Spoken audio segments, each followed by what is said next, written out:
such an asshole. Hello, children. All right. Hey, Cappy, I'm looking for advice on how to escape the rat race, and I'm tired of all the BS that comes along with working in corporate America. Get used to it. Little background on myself, 28-year-old male from a place. You work in a trade. I'm in my final year of apprenticeship before I could test for my license. Up until the past couple of years, work has always been good. However, we got a new boss who's a total kuwanta haha. He expects me to jump through hoops for him all the time because I'm the youngest person in the company. He has no appreciation for how much I do. He expects me to take after hours service calls for other people when I'm not on call. He gets pissed when I can't make it for whatever reason. He went as far as lying about me, saying that I perform shoddy work on multiple occasions that caused problems for our customers. This is a straight up lie. Even confirmed with the customers and with other coworkers that this was nothing more than slander. I've always worked my ass off. I'm tired of this guy's BS. I'm sick of the lying and the gaslighting. I want out. How can I escape working the regular 9 to 5? I'm sick of working my ass off only to be unappreciated and lied about. It gets demoralizing real quick. All right, let's stop. The sooner you young people realize that you're there for a paycheck and nothing else, the sooner you're going to stop worrying, well, I was disrespected. I was lied to. My God, I got sand in my vagina once again. Look. Not always, but nearly always, because humans suck, you're going to deal with a boss that is bad. This is why I say when you got a boss that is good, that is worth at least 30% of your salary. All right? Now, I'm not saying you're wrong. I'm not saying that this guy's doing anything right. This guy sounds like a piece of trash. Right? But, oh my God, did you know water's wet? Yeah, I did. Oh my God, you know bosses lying, they're total dicks. Yes, I did. I was disrespected and dude, save your freaking energy for finding another job. Don't even get worked up about it. Right now, I know that's a lot because you shouldn't have bosses lie about you. And I'm not saying don't take action. Absolutely not. Right. But this, man, they were disrespecting me. Okay, that's trash. That's trash level argument. You're 100% right. You gotta get it's World War I. You gotta get above the trenches and into a plane and not worry about Shaniqua disrespecting you all. And so it's the same thing here with your boss. You should take here's the approach you should take. Maybe I'll paint you a different picture. Instead of, oh my God, he's disrespected. Man, I'm pissed.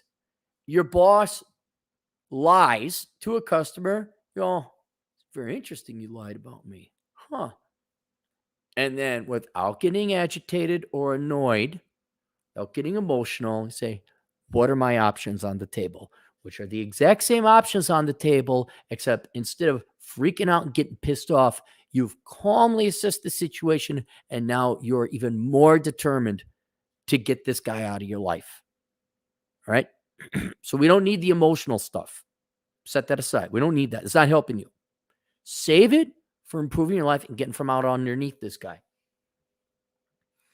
How can I escape working a regular 9 to 5? It gets demoralizing real quick. Don't let it demoralize you. That's too bad. That stuff, that's just standard. So I don't know, let it roll off your back. And I don't know where your moralization, I work to make money to live. There's your incentive. If it's drama and crap at the office, I don't care. I just don't care. You don't have the time to be demoralized.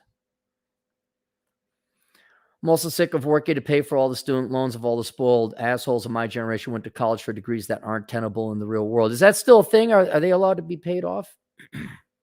These are the same people who said I was stupid and lazy for going into the trades. I've had enough, ready to go gulp. Okay, good. That's right. As you should. And now, anytime you someone's like, I need a student loan bailout, well, I didn't go to college and I bailed you out. You're a parasite. You're not an independent woman. You're not an independent man. You're a pathetic child. And you're describing them. You're not getting angry. You're not yelling at them. You're not calling them names. You're just telling them the truth. Nothing hurts more than the truth to these people. So try not to get too angry. You have a right to get totally angry about that. I understand that. How could I live like you? Honestly, you're an inspiration to me. You told your employers to suck it, and now you're doing your own thing. Yeah, I didn't tell them that the first thing. I went through like, God, what was it? 12 years of like, what did I do wrong? What did I do? What? Wasn't until the housing crisis came in, I realized you guys are all lying sacks. It's just filth. But very early on, starting at 23, yeah, I was quasi entrepreneur. All right, I ran side gigs starting at 23. That's how I did it. And I was okay. Number one, I was a minimalist. I had to be. There was no money. Okay. So I never spent more than I made. Number two, right, I started side hustles, which inevitably led to pretty much full-time self-employment in this admittedly odd world.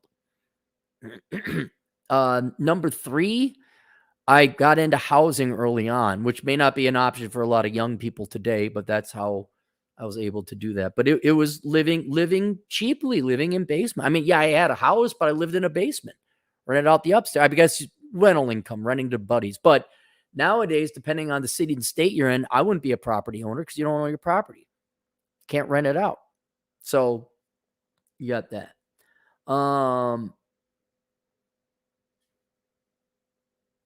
Where'd it go? I would love to work from home or at least not have to deal with all the BS that comes with working in modern day America. Well, if you want to work from home, you have to become an accountant or a programmer. And you're in a trade. And you were going to have to deal with people when you work in the trades. Let me know how you would proceed. I'm a minimalist and open to moving on. My leftist crap hole, even open to leaving the U.S. Open wasn't too long. If you need any more details, blah, blah, blah. And I asked you, how many jobs have you applied to this month? I'm not allowed to apply to other jobs without facing consequences from the unions as I'm still an apprentice. Okay, fine. Those are the rules in your crappy leftist crap hole. I would go to the union and say, find out if you could get an exemption to that rule. You say, look, this guy is lying about me. Da, da, da, da, da. Can I go work for another guy? Can I go work for another company and then continue on with my apprenticeship? That's step number one. Again, you're going to calmly and you're not going to like, this guy's calling me names and he told Shanae that I didn't like her dress, but then Ladasha said I did, and now Shanique was like all pissed off at me, and not my team. Go to the union. Hey, this guy lying. Anyway, I could go work, and then let's say, and if then you don't care about the outcome will be what the outcome will be. Oh, I can't apply for another job. There's a solution to your immediate problem. You start applying for other jobs. Okay. I can't. Well, then I guess you got to suck it up now, don't you? And I don't know what the rules are in your particular state, but let's say this guy, you could ignore him as long as you think that you're going to get whatever the year left you have on your apprentice. Just ignore him, man. Get your apprenticeship. There you go. Oh, did you lie about? Oh, did you do that? Document everything. I'm not saying you just roll with it. You document all of his lies. You talk to people, get emails. All right. And so if he ever says, well, we got to fire you, you say, oh, really? Why? But it's like, no, this is all your fault. And at that point in time, I'd be like, okay, yeah, it's wrongful termination. You start bringing lawyers in if it comes to that. But even I would get up in his ass a little bit before that. And with the proof and the evidence, if you ever do this again, you're going to have a wrongful lawsuit again. I'm going to have a discrimination suit against something. You got to threaten them a little bit. Like, really? Is this what it is? Okay. Well, I'm reporting to your union. In other words, it's not necessarily immediately go to a lawsuit, but he's got to answer to an authority, right?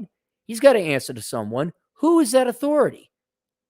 And get documentation. Now, again, the best thing is just lay low, get the stuff done, collect your evidence, right? And then, okay, a year goes by, you're done, you're out from underneath this guy, you got your license, you could go do your thing now. And now you're self-employed, right? And in a legitimate field. And then you're not going to have to answer to this guy. You're still going to have to answer to clients, but you're not going to have to answer to this guy. But in the case, like you're busting your ass off, you're just biding your time, you're ignoring him, and he still gets up your ass to the point like it's abuse or it's illegal, or tries to wrongfully terminate you, then you got all the documentation that he's wrong, and you bring a lawsuit again, or go to the authority, whatever it is. File a complaint with the union. I don't know what it is, but look, find out who he has to answer to. Usually you have to answer to more than one guy. There's the law, right? But there's also his boss. I'm sure there's a trade guild with the union. Like, you got to answer to the union. But I don't know. So that's how you handle that. But then your larger question, how you become like me, how do you not answer? It's just like, you rarely do. I mean, even I have said it is by sheer luck I got here. When I started writing the blog, which is the path that started me down to where I am now, I didn't think like this would make money. I just did it to like, yeah, I'm not insane. Here's my data. Here's my research. All of you could go F yourselves. That was it. It concurred or happened concurrently with bandwidth increasing. And there you go. But minimalism, which you already talked about, you have a valuable skill in trade. Once you get your licensure, you could get out from underneath. Yeah. Start working for yourself. Or go to a different state. I think that's part of the yeah. Can you go to a different state? Can you go to a different country and work? But once you can start working for yourself, that's what I would do. You're a minimalist, so you got that, so you don't need that much money. I'd start side hustles and side gigs, so you're not completely dependent upon that. Don't get married. Don't have kids. Wait until you're truly financially stable. And as it pertains to here in the United States, I would definitely go travel around a lot. Do some reconnaissance when you got the time. Figure out where you belong or where you like to go. Because I'll tell you, the place you're at, absolutely not. There's no way I'd live there. Absolutely not. I'm sure culture that is permeated and is part of the reason why you're dealing with an impossible work situation. But I'd also go to where the work is. Like, you got to trade. Go where, can you go to Prudhoe Bay? Can you go where they need you? And they're like, dude, you showed up.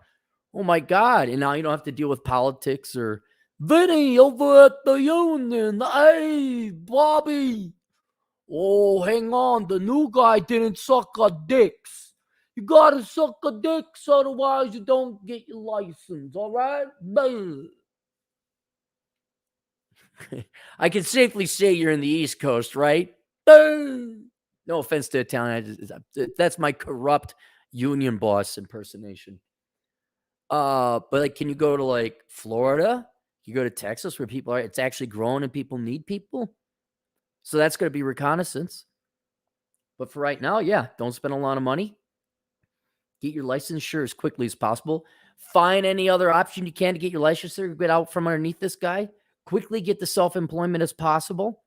But don't give me this Zoomer millennial like, man, how do I just become self-employed?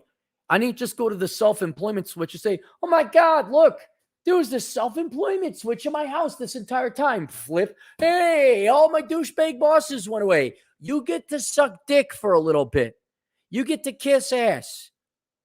Because you don't have the skills and the techniques and you just don't have a business operating system that generates income. You don't have to rely on these people. So, try and get out from underneath them. Try and find other people you can rely upon, you're dependent upon, that are good, like better bosses, clients, things like that. But get used to it, man. This is the long, hard slog. This is part of it. There is no, oh, look at this. Oh, my God. Sucky corporate gig, sucking dick, or self-employment. Why didn't I turn that on before? But as long as you're making progress towards, like, you got a plan, you're working, you're doing your research, you're going out, like, I wouldn't take one day off. Do your work, do your trade. But then I'd be like, okay, where is my trade highest paid? Go to discussion boards. Where can I go? Is there a place I can transfer from this union apprenticeship to another one where the state is more reasonable? And Vinny and Bobby ain't whipping out the hairy Italian dicks asking me to suck it, so I might have the privilege and the honor of working on a contract in the bibbity boppity town that I can't mention because I want to keep you anonymous. Oh. But that's and swear to God, don't screw up. Don't get a girl pregnant.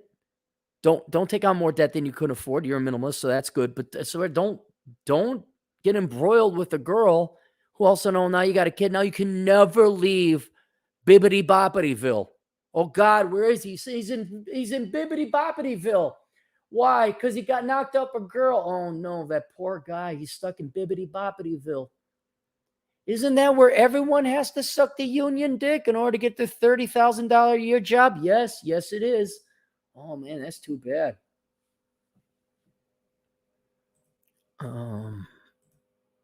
But truthfully, you're doing most of it being a minimalist, so you don't need that. But that's the number one thing you could do is not need the money. Like if you could get by in 25 grand and you're bought, and you got a side gig that pays 20 grand and you got 12 grand saved up cash, you got 6 months savings, you're almost unsellable on very little money. Now it takes a couple years to get there. But then when Guido comes in with his medallion in his chest there, because he went to Medallion Man, and he zips down his pants, he lifts up his gun, and he says, "Hey, suck my dick if you want this contract." You say, "No." What? What? No? What do you mean, no? No. And then you leave for Texas, and you go work. We just take a month off and relax. Like, nah, I'm not doing that. What? No. Matter of fact, you're going to pay me twice what you just offered me because I show up on time. Bibbidi Boppityville. I'm going to call it that. Shaswat Misra for 200 rupees. He has a comment this time with an IQ of 144. Oh, dude, that's out there, man. Highly owe you a lot to the sanity I've gained from Curse of the High IQ, bought batch of Pat Economics. So, well, thanks, Shaswat. I appreciate it. Yeah, 144. You're above me, man. That's a lonely place on the Bell distribution curve.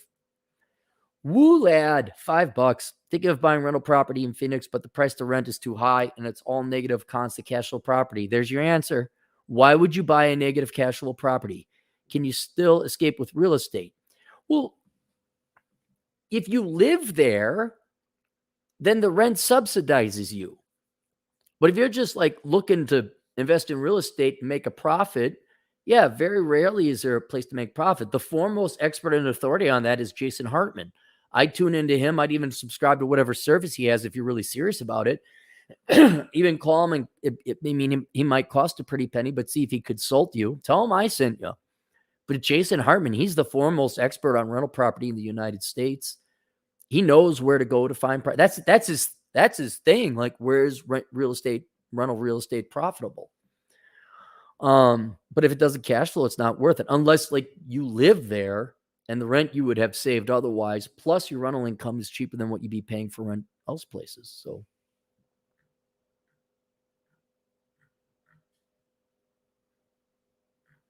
that's it. Boom. See you guys later. Toodles.